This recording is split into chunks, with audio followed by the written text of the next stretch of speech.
My wife used to be beautiful. Now look at her, Ethan said into the microphone. And the room laughed while Amara stood still under the white lights. Every camera pointed at her face, and she didn't cry, didn't argue, didn't even blink, because this wasn't the first time he tried to make her feel small, just the first time he did it in front of the world, and the question hung in the air like a quiet dare. What kind of woman stands there and says nothing when her own husband breaks her in public? But what no one in that room knew was that Amara had already rebuilt half of Ethan's company behind closed doors. Late nights, silent fixes, deals saved before they collapsed, numbers corrected before they exposed him.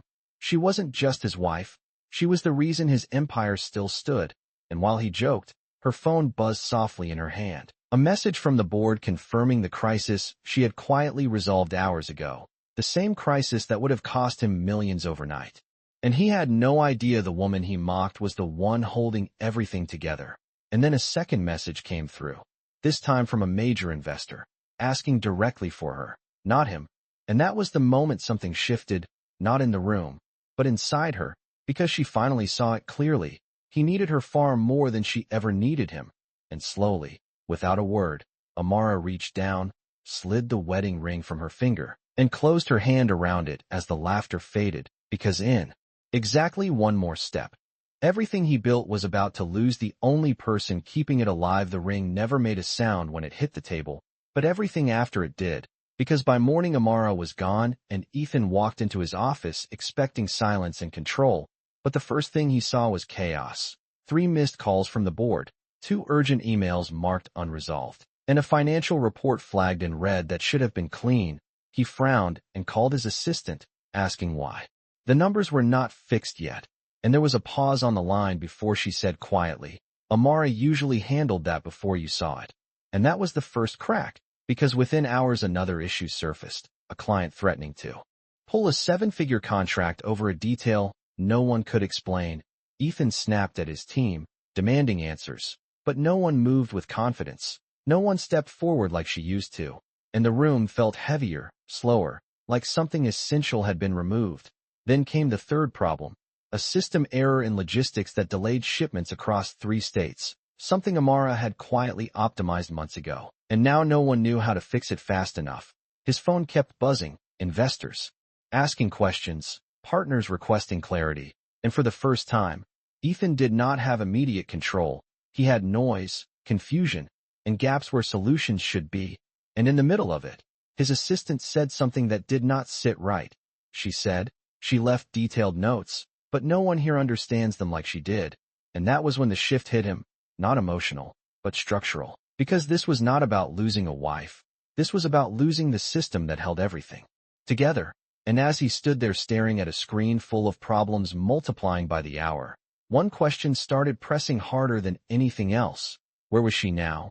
And who else was about to realize her value before he did? The invitation arrived on a quiet Tuesday morning, not to his office, but to hers, printed on thick white stock with a name he did not recognize, Amara Cole, keynote guest for a private strategy forum in Manhattan, and inside a glass room overlooking the city, she stood. At the head of a long table, not as someone's wife, but as the one everyone waited for. Investors leaned forward, phones down, eyes fixed on her as she spoke in calm, measured tones, outlining solutions to problems that sounded familiar. Systems she had once stabilized quietly now discussed openly with respect. And when she finished, there was no hesitation, only nods, notes, and one man saying clearly, "We should have found you sooner." Because the room did not just hear her, they adjusted to her. Schedules shifted, offers extended, and a senior partner asked if she would consider leading a new division, not assisting, not supporting, leading. And for a moment she paused, not out of doubt, but because she understood the weight of that shift, the same kind of room where she once sat unnoticed now rising when she stood.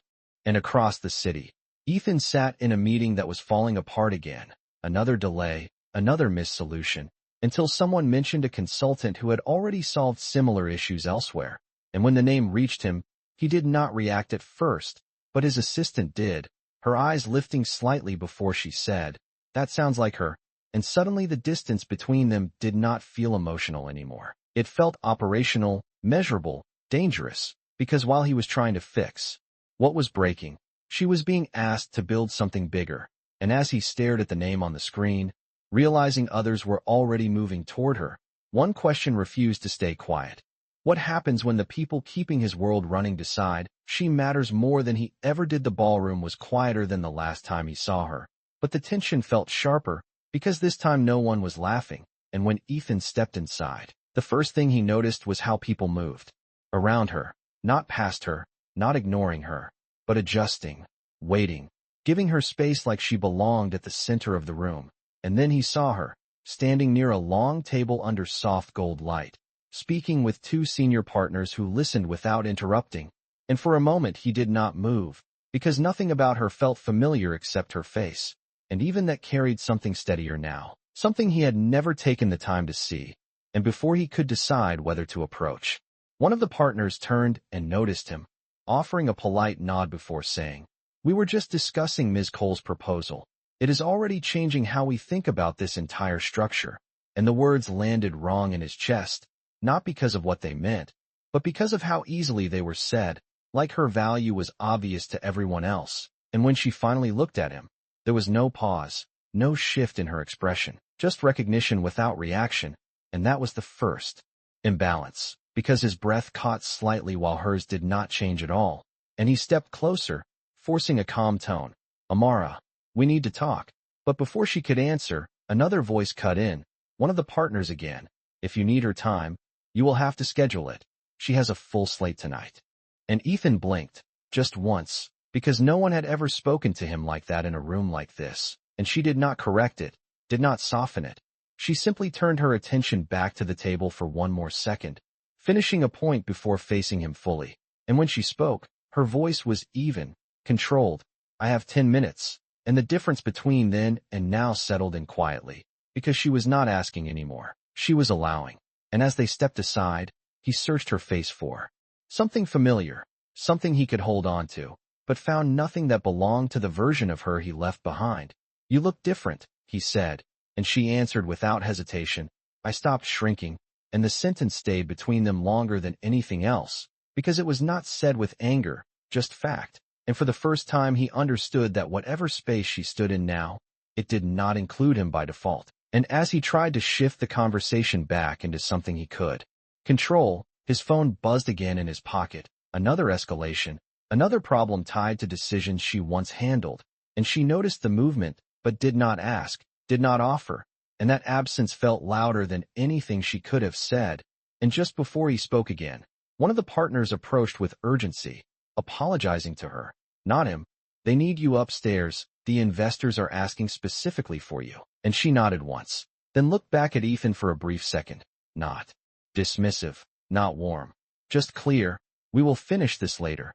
And as she turned and walked toward the elevator, every step measured and uninterrupted, Ethan stood still, watching the room follow her movement without question.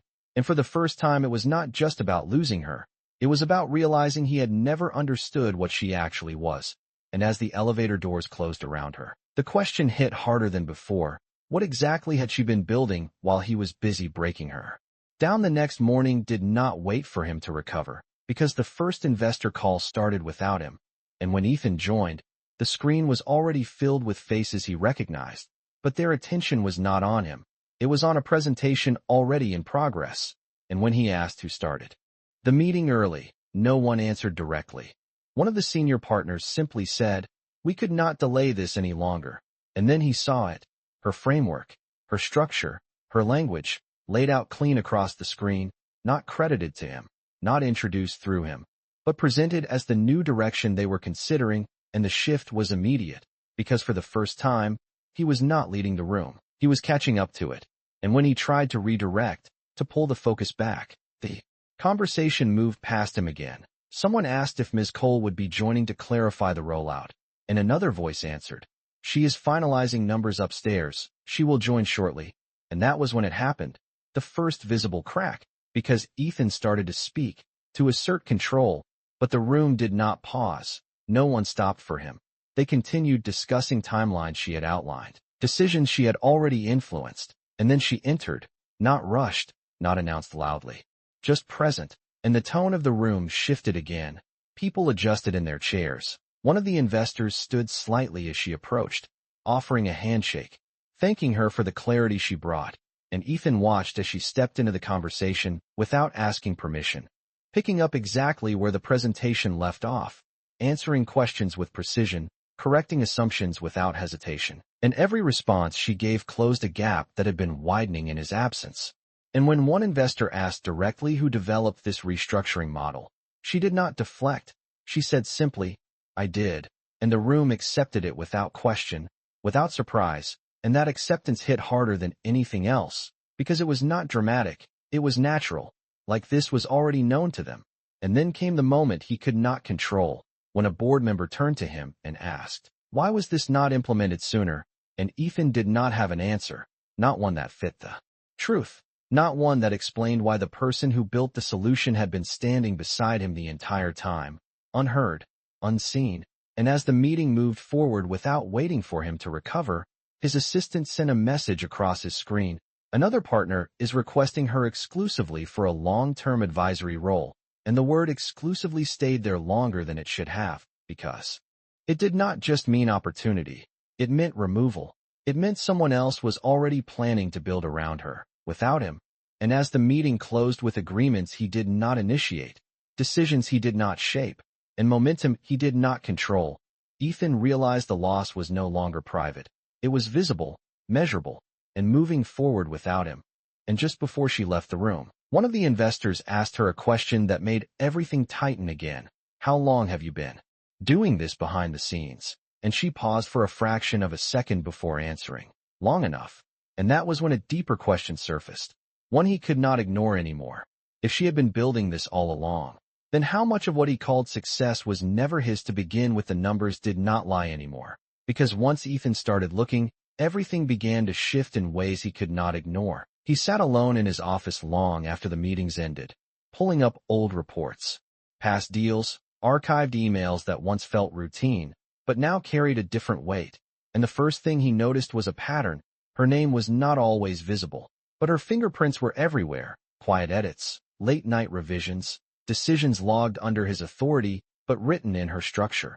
And as he opened a file from 3 years ago, the one that secured his largest expansion deal, he saw it clearly. A draft version with his notes, aggressive, risky, incomplete, and then another version, cleaner, stable, balanced, the version that had been presented, and the metadata told the truth he had never questioned.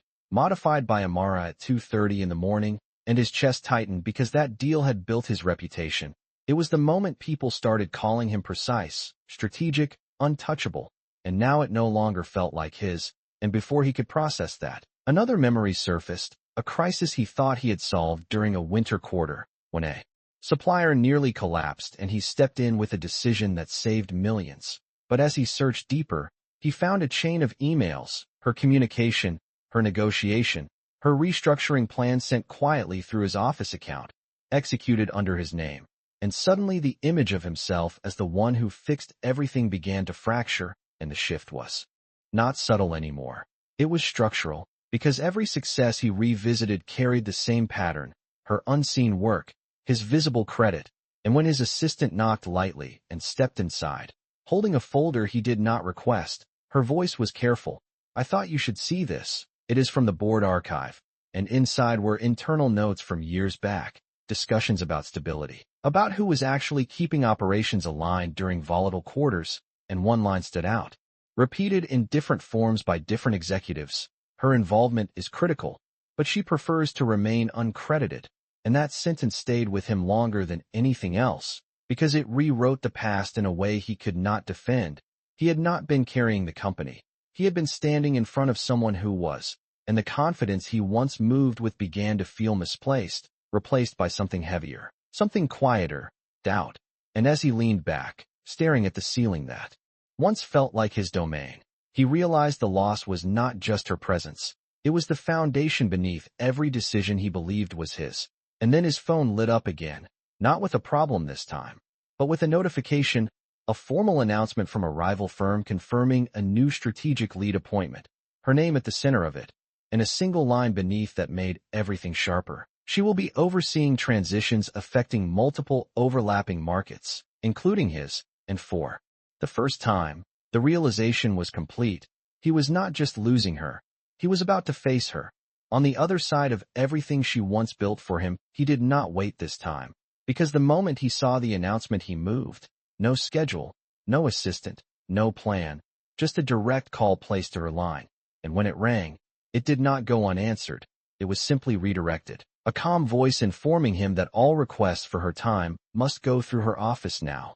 And that was the first barrier, clear, professional, unbreakable. So he showed up instead, walking into a building that was not his, past a reception desk that did not recognize him. And when he gave his name, expecting doors to open, the receptionist only smiled politely and asked if he had an appointment. And for a second he stood there, the answer sitting wrong in his mouth, before saying no, and she nodded gently. Then you will need to schedule one. And everything about that moment fell off, because this was not how his presence worked, not how it used to, and yet nothing shifted for him, nothing adjusted, until finally, after a pause that stretched longer than it should have, a message was sent upstairs, and minutes later, he was allowed into a quiet conference room, not her office, not her space, just a room. And when she entered, she did not rush, did not apologize. She simply took her seat across from him, hands resting lightly on the table, posture steady. And for the first time, he spoke without control. I know now, he said, the words coming faster than he expected. I went through everything, the deals, the numbers, the work. It was you. It was always you. And for a moment, it felt like something might shift, but she did not react the way he hoped. She only listened, her expression calm, almost distant, as if she had already processed this long before he arrived. And when he leaned forward, trying to close the space between them, I should have seen it. I should have seen you. She lifted her hand slightly, not to stop him harshly, just enough to hold the boundary. You are seeing it now because it affects you now. And the sentence landed clean, without anger, without softness, just truth. And he paused, thrown off not by rejection, but by the clarity of it. And then he tried again, shifting tone, softer, more personal. Come back. We can fix this. We can rebuild it the right way. And for the first time, she shook her head, small, controlled. I am not something you rebuild. And that was the moment the imbalance fully reversed, because he had nothing to follow with, no authority to lean on, no position to reinforce, just a request that no longer carried weight. And before he could adjust, a knock came at the door, one of her team stepping in briefly, reminding her that the investors were ready, and she acknowledged it with a nod, then looked back at him for a final second, not dismissive, not emotional, just resolved. You should focus on your company. And as she stood, gathering her tablet, he realized something he could not argue against. He did not have access to her anymore, not her time, not her decisions, not her direction. And as she walked out without waiting for his response, the room felt smaller, quieter, like something had closed that would not open again. And as the door shut behind her, one thought stayed sharper than anything else. If this was already over for her, then what was she about to do next that he would not be able to stop? The room was smaller this time, quieter, no audience, no investors, just a glass wall, reflecting the city outside and the space between them that no longer belonged to the same life. And when Ethan stepped in, he did not try to control the moment. He stood still, looking at her like he was finally seeing her without the noise, without the version he had created in his head. And she was already there, waiting, not impatient, not emotional, just present. And that was the difference, because he came searching, and she came prepared. And for a moment neither of them spoke, until he broke it, his voice lower than before. I understand now, not just the work, not just the company. I understand what I did to you. And the words landed without resistance. But they did not move her. She held his gaze steadily, not cold, not soft, just clear. And he continued, slower this time. I took what you gave and called it mine. I made you smaller so I could feel bigger, and I thought you would stay. And when he stopped, the silence did not ask for more. It only waited for truth. And when she spoke, her voice was even. You did not think I would stay. You assumed I had nowhere else to go. And that sentence settled deeper than anything else, because it was not accusation, it was correction. And he nodded once, accepting it, then stepped closer, not enough to close the distance, but enough to show he was not running from it anymore. I was wrong. and I know that does not fix anything, but I need you to hear it from me." And she did not interrupt, did not look away, but when she answered, it ended something that had been holding on quietly. "I already heard it, just not from you." And he frowned slightly, confused for a second, until she continued, "I heard it when the work stopped coming through me. I heard it when people started asking for me directly.